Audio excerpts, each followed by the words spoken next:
Thank you for that introduction. I am from SoftBank. I'm in charge of the corporate business or enterprise business. My name is Imai. I'd like to thank you for your patronage of our lines, our data, as well as our devices. Thanks to your patronage, we have been able to gain good business from you. So thank you very much for your business. Now, from yesterday, SoftBank World began with a keynote address, and in the afternoon we held individual meetings and then exhibits. And of course, we worked very hard to meet your high expectations. And actually, this marks the sixth SoftBank World. I have been in charge of corporate or enterprise from the very beginning, but I was with marketing for 2 years, and I'm back to my original position. So I'm happy to be able to host this event for you. As I talk with the heads of many corporations, I always get questions about the IoT and AI.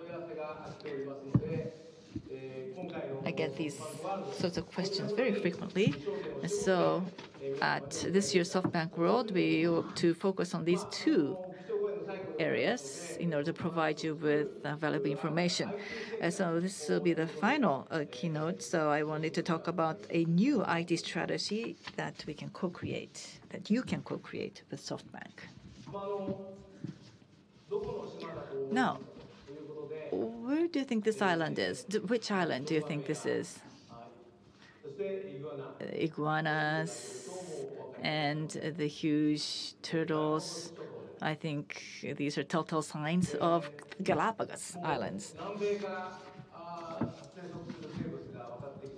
They're said that the living organisms, the animals that inhabit the Galapagos, actually evolved there from South America, and they changed their form and their ways of behavior to adapt to the environment. And Darwin is well known for his stay for 5 weeks in the Galapagos. He studied the various living forms there and evolved his theory of evolution.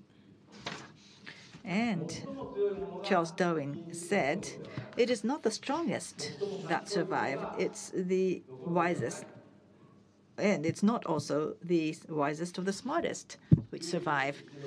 The only living things that can survive are those which are able to change or which can adapt to change." These are the famous words of Charles Darwin, meaning I think we are now living in an era when we must adapt to change in order to survive.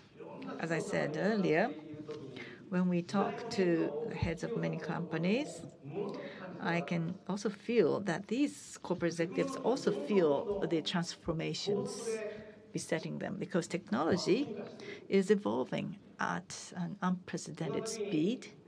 And of course, technology will never stop evolving.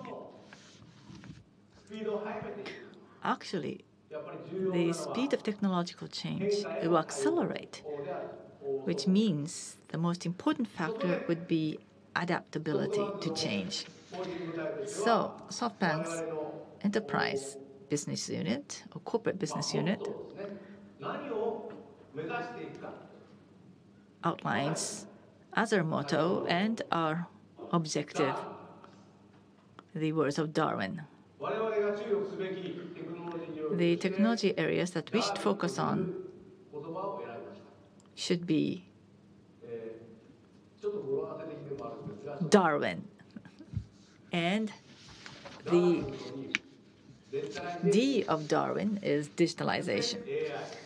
A for AI, R for robot and RPA, W for wireless, I for IoT, and N for next innovation. that as a result of this, next innovations will be born. And so by focusing on Darwin, these 6 areas, SoftBank must stay true to the thoughts of Darwin. And at the same time, we must also prioritize on our ability to provide these Darwin qualities to our customers. Now, AI, security, IoT. Well, Mr. Miyakawa talked about IoT earlier. So I would like to focus on these 2. Digitalization and robots, so the D and R of Darwin. As for digitalization, for the past 2 years, I said I was involved in marketing, so digitalization was very critical, very relevant to my work in the marketing business. This is Justin Bieber. I'm sure you recognize him. And he's featured in our spring ads for students. It's an ad planned for students or targeting students. Now, SoftBank actually featured the daddy dog with his human families. But I think that was very difficult for students to identify with, and that's why we decided to use Justin Bieber. And we ran not only TV commercial films, but we also thought it was important to use digital marketing combined with TV commercials. The TV plus the web both had to be addressed in order to appeal to our customers. Now, when it comes to digital marketing using the web is already commonplace. All companies are doing it. In the world of online, in the online world, I think that people will, if you like golf and you search for some golfing matters, then they'll be exposed to golf-related ads. And so, most companies know which websites they should place their ads in. That's already commonplace knowledge. But whether that website exposure actually led to store visits or not many companies can quantify that relationship. If you issue coupons to customers, then you find later, and after collecting these coupons, maybe 2 months later, that this so many people actually use the coupons they got from the web to use at the store. And they get that knowledge 2 months later. But now we have digital technology that can enable this visualization all the way from the web to store visits. It's a service to visualize the real behavior of the consumers.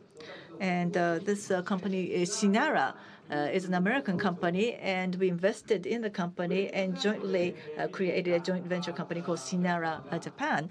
And so how the consumers on the web actually came to the real store can now be grasped. That sort of information can be grasped now using the Sinara technology. And this, of course, is an actual outcome, a result. And we appealed about the super student sales, and we used ad media A and B, 2 ad medias. And when you look at the click rates, for ad media A, the click rate was 0.4, and for B, it was 0.13. So, of course, the answer here would be that you should invest in ad media A, and that you should place more ads on ad media A rather than B.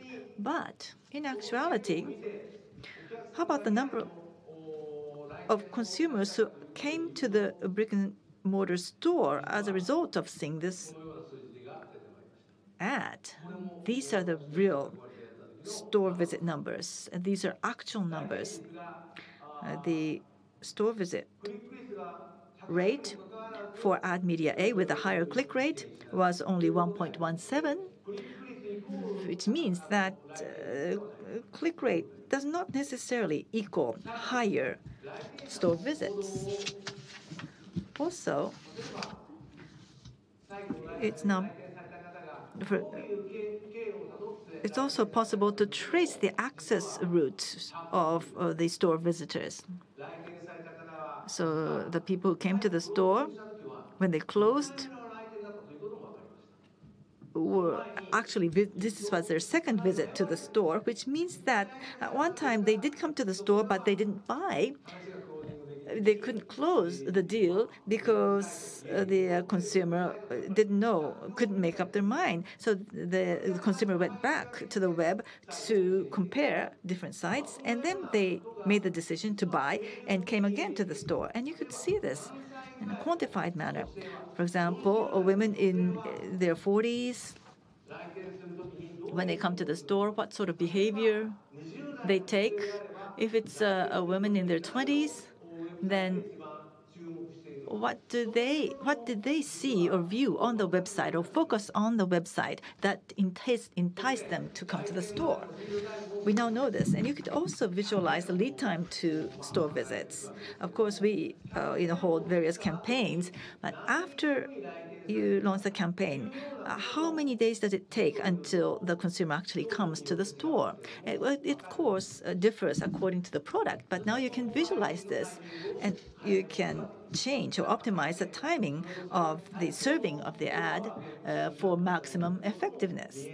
And you can visualize this, make this, gain visibility into this. And let's say 25 years old male and also the 40 years old female. So depending on the attributes of the specific person, we can differentiate how many times we can expose our ad to the prospects. So if it could be a target, then how many times will be the most optimal times to expose the ads? In this case, it's like 10 times. So if we go beyond 10 times, it will be a waste of money, waste of investment. Of course, when we are going to have a certain ad, we have to see how effective the ad is, because otherwise it will be a waste of money. So this is something which we were finding out during my marketing years, but ICT, IoT, wireless technologies can be utilized to get this type of data. And this is what we are using in the digitalization part of the business. The next one is robot and RPA. RPA, as Miyaguchi-san mentioned, it's a robot process automation. And let me give you a use case. So once again, this is a SoftBank shop. This is our use case. So at SoftBank shop, sometimes the stock we had out of stock, or maybe we have too busy staff members, and those are the occasions when we lose the opportunities. So we have to really think about how we can avoid those situations. And recently, we were able to find, by utilizing or leveraging technology, we are able to avoid those opportunities lost. We have peppers at every single SoftBank shop, and so far, Pepper was greeting to all the customers, but maybe we can go even one step further using RPA. So looking at the inventory level at each stores and also the inventory level at the web store. So looking at both information, maybe he can answer to the questions. And we are going through a POC. So let me show you what we are trying to do. いらっしゃいませ。何かお探しですか？スマホケース探してるんだけど。在庫お調べしますよ。実はこのペッパー、ロボティックプロセスオートメーション RPA と連携しています。 RPA が店舗在庫とウェブストアの在庫の両方を検索し、その結果をペッパーがお客様にお伝えします。まずは RPA が店舗の在庫を検索します。店舗の在庫がなかった場合、ウェブストアの在庫を検索しに行きます。こちらには在庫があるようです。ウェブストア誘導用の QR コードを自動生成します。こちらの店舗には在庫がなかったのですが、オンラインショップの方には在庫がありました。購入先の QR コードを作成しましたので、よかったらこちらからご注文ください。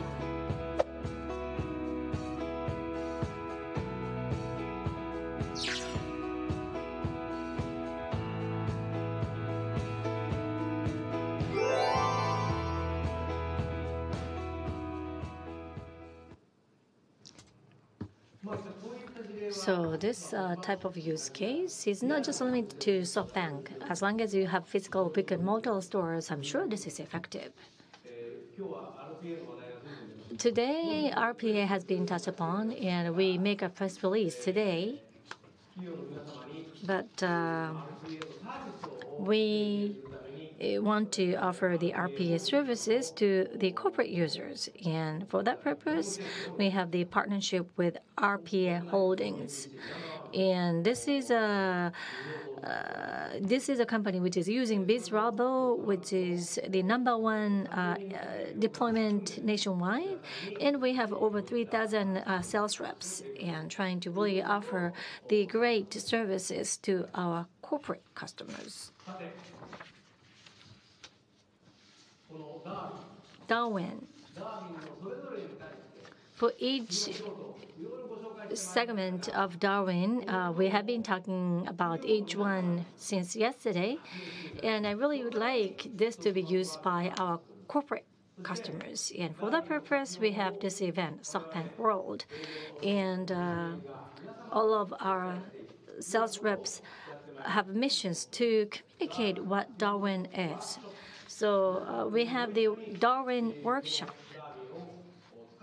And maybe you can try out this Darwin, and also you can listen to our use cases, and that's something which we are trying to do. And this workshop is for 3 days, and of course, it's free of charge.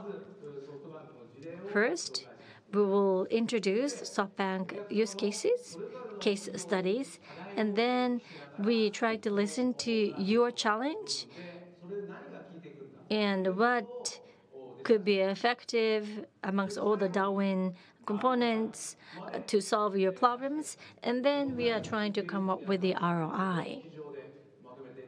We are trying to simulate the ROI.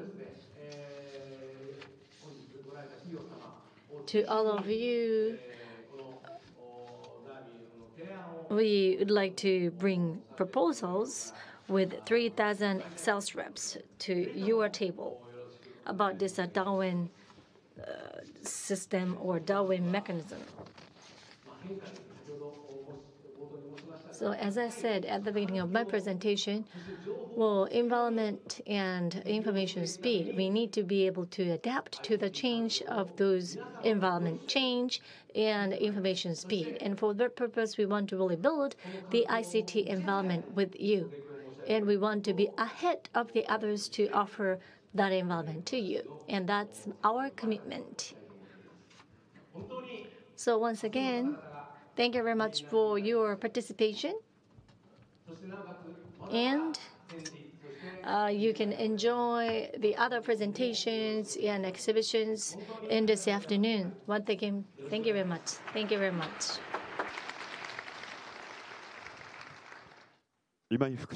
Thank you very much, Mr. Imai, Vice President.